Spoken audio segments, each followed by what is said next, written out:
In this short video, I'm just talking about thumb position. Our thumb positions are super important that we have our thumbs angled in the right place. We want to make sure with both of our thumbs that we don't do what I call a hitchhiker thumb. You don't want to bend your thumb like this. I see a lot of students do this with their left thumb. They feel like they need to push that way with the thumb. I also see that with the right thumb. I see people doing this and overextending their thumbs. And sometimes I have students say, well, I'm double jointed. Well, even if you're double jointed, you can work on straightening your thumb some.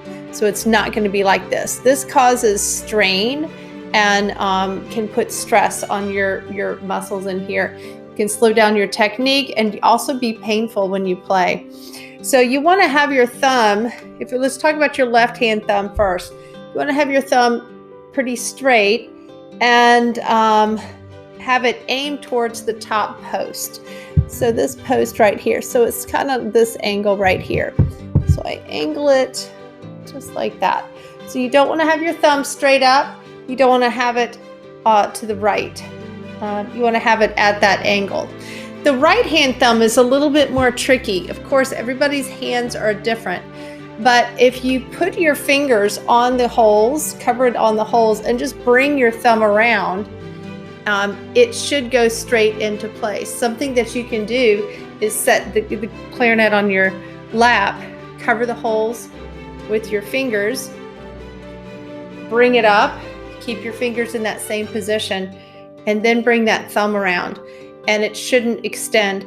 So what is really nice is that if we kind of can push up with our right arm, it makes the mouthpiece more snug in our mouth. So an issue that we have is that if you just push up with your thumb, you can end up with joint pain in your thumb. So rather than just pushing up with your thumb, it's a good idea to support it with your whole upper arm. So let your thumb kind of go where it is. Don't push up necessarily on that. And don't push it against the clarinet. Just let it be right there and support the clarinet with your arm. So when you do that, you should see that goes snug in your mouth. So particularly with marching band too, it's important to do that so that when you're moving around on the field, you don't start pushing up here and creating tension and joint pain. It's a good idea also to have a thumb rest cushion and not just have your thumb go on the metal. Some kind of cushion.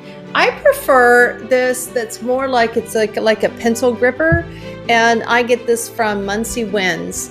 There are also other kinds that are more squishy, cushiony on my thumb, but what I like about this is I can position my thumb exactly where I want it. Some of the thumb rests force my thumb to press against the clarinet like that, and so I kind of like that I have room for this. One last point that I want to bring up is when I'm playing the clarinet, I have a balance. I kind of balance it from my thumb to my top teeth, just like I'm balancing here. I don't recommend you just hold your clarinet out like this, but there is a balance there. So with your right thumb to your top teeth, and then you bring your mouthpiece around, or mouth around the mouthpiece, and you should have a nice snug fit there. All right. Bye.